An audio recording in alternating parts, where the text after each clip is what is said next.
Welcome.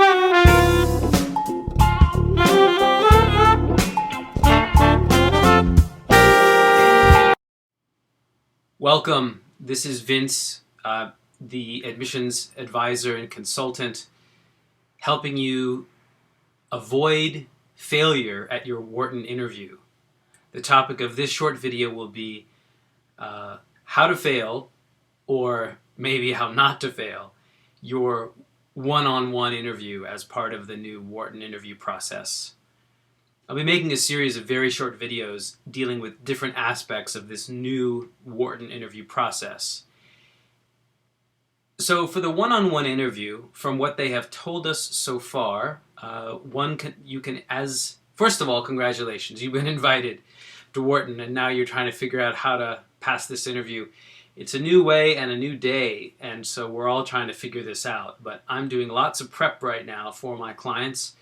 Some of my comprehensive clients who worked with me for their essays and their strategy are getting invited to interview. That's very exciting.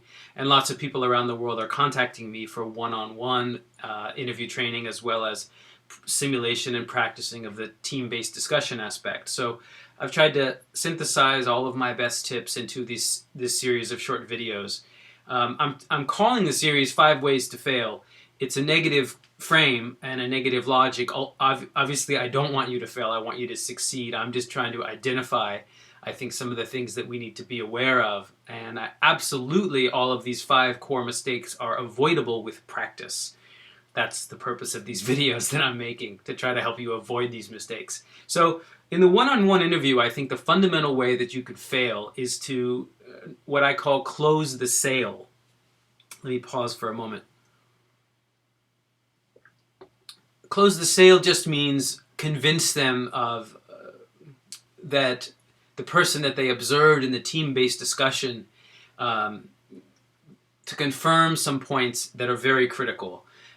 Closing the sale involves a variety of things. This is what you need to show at the Wharton one-on-one interview, I think.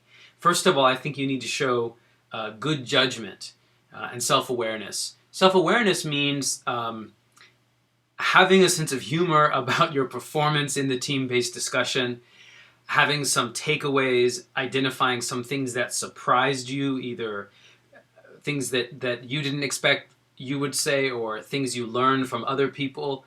I think a nice balance of keep some serious comments and some light comments, and showing that you enjoyed the process and that you have a better sense now of what this team-based discussion is designed to do, which is to give you, according to Wharton, some insight into the Wharton team environment. So talk about the process with an honest self-awareness and self-assessment that clarifies for them that A, that you enjoyed the experience, B, that you learned something from it, and then perhaps talk about some things you wish you could do differently. Again, not with super seriousness, but just if we could do that again, I think I might have done this a little bit differently. It may have turned out differently. From us, keep it light, keep a sense of perspective about the whole thing, but also have something to say. And the second thing that you need to do to really close the sale is to demonstrate good judgment. Judgment comes in the form of updates. What do you want to tell us since you sent us these essays that we read and this application that we liked because we invited you to interview? What have you been doing since you applied? So there should be some exciting updates. They could be professional things. Professional updates can be perhaps a promotion, new people to train, a bigger budget, an expansion, closing an important deal that you were working on, or finishing, having a sense of a milestone or a sense of completion, some stage of something that you were working on back when you were writing the essays and applying to the school. There's been some update, and obviously something positive. There's probably maybe as many or more negative things. Obviously, you're not going to mention those. Keep it up. Keep a positive achievement, something small or big, but have something ready. A personal one, you may or may not have it, but it could be a very personal milestone, an engagement, a wedding, a child, or whatever, something important, or Or something light. My softball team won the championship, or I whatever, I don't know. I lost I lost 5 pounds. I'm not sure. That's probably too personal. I don't know, health stuff. I would steer clear of all that. But anyways, again, something personal, maybe a milestone, an achievement, or an activity, something that you were doing at the time that you applied. Again, like whatever, Toastmasters. I did my best performance ever, I think, at my Toastmasters club. Whatever it is, something small, but again, meaningful to you, and have it ready. Practice it and have it ready to share with them.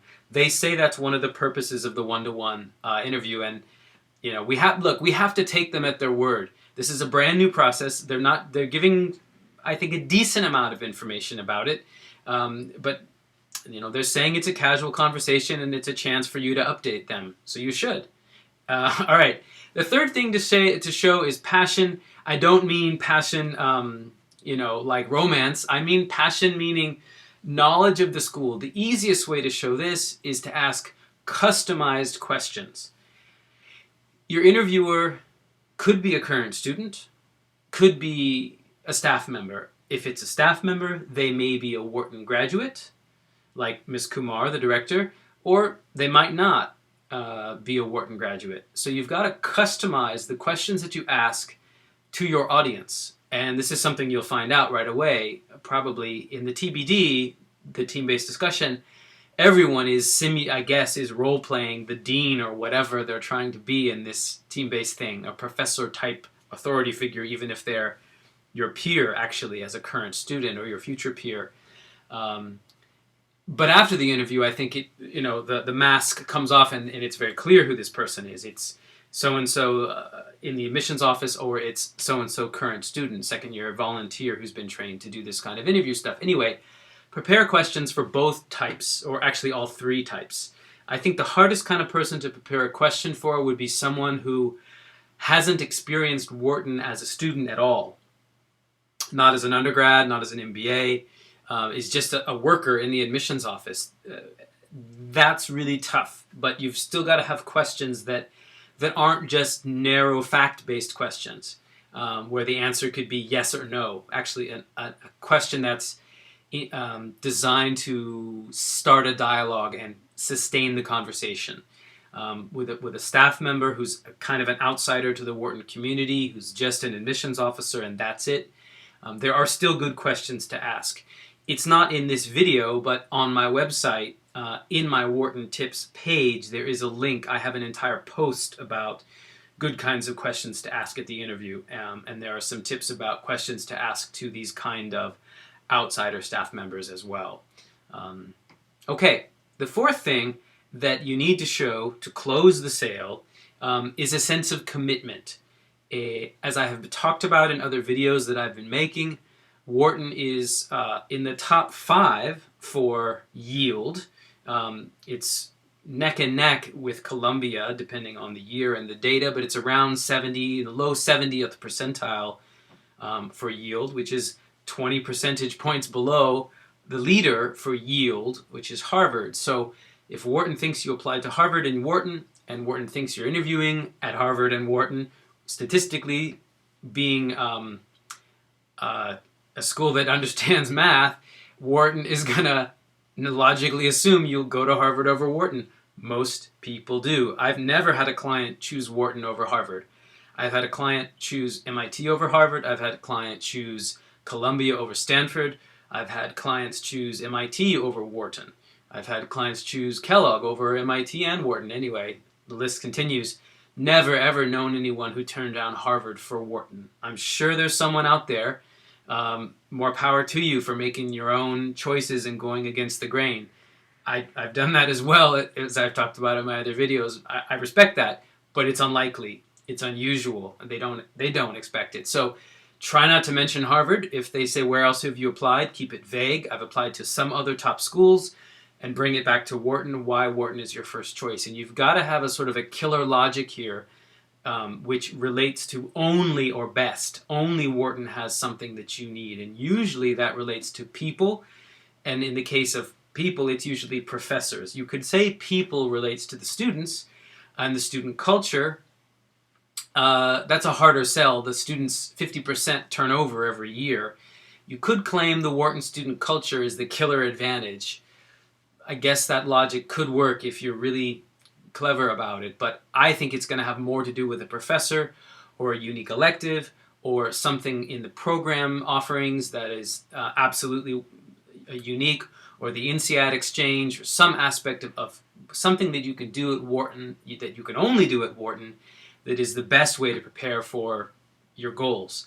In this interview, this one-to-one interview, I do not assume they're going to talk about your goals. That's in the essays. In 15 minutes, it's going to be very hard for them to be asking you very typical questions like, why do you want an MBA? And very open questions like, why do you want to go to Wharton? You proved that in the essays sufficiently to be invited to this interview. I assume this is a blind one-on-one interview, meaning it's not document-based like MIT or Harvard where they have the application in front of them. And in 10 to 15 minutes, I just don't think they're going to open that door, because that door has been sufficiently closed, if you will. That topic has been covered elsewhere. If they do start asking, why do you want an MBA and why do you want to go to Wharton, it's because they're confused somehow, that you're sending mixed signals, or that your message in this 15-minute one-on-one conversation is somehow confusing them, because they assume that that logic was clear enough that the people that read your essays, which is usually not the person that's doing this one-on-one conversation, felt confident about that story. So you've got to close the sale in terms of, I will come to Wharton if you admit me. It's a simple message.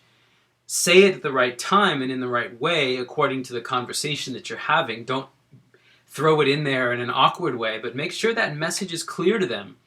If there's any doubt, that should be the last thing you say before you shake hands and say thanks and, get escorted out of the room or whatever.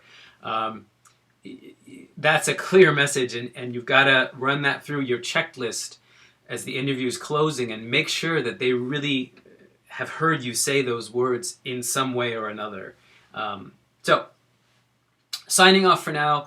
These are 4 of the ways that you could fail, but hopefully will pass the Wharton one-on-one interview, casual conversation aspect of this new Wharton interview style, and these other videos that I'm also going to be showing soon that you can find either on my website or on YouTube. I'll be talking about other aspects of the team-based discussion. All right, that's it for today. Thanks again for watching, and best of luck with your Wharton interviews and with your MBA application process. Bye-bye.